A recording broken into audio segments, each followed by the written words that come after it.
Eli tästä voi säätää molemmille puolille oman lämpötilan ja tosta saa sitten tuulilasin puhaltimen, jos on kuurussa, ja täältä pystyy säädellä, jos haluaa vaan tiettyihin paikkoihin on puhalluksia. Tosta saa takalasin puhaltimen ja tosta voi säätää sitten voimakkuuksia ja automaatilla pystyy laittamaan myös.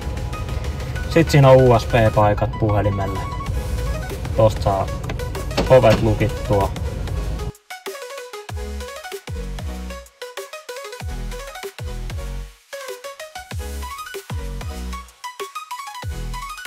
Täältä voi säätää takavalot sekä takapenkkien ilmastoinnit. Ratin lämmittimen päälle talvikeleille mahtava. Konepellin saa täältä auki nostamalla kerran.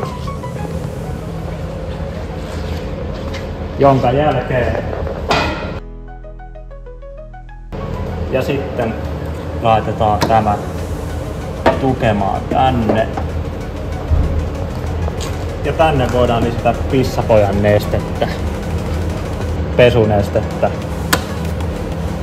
Noin.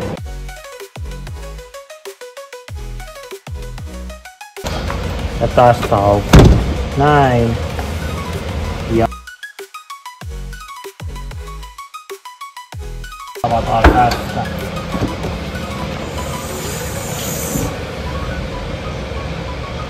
Ja myös takapenkit saa taitettua näillä alas painamalla.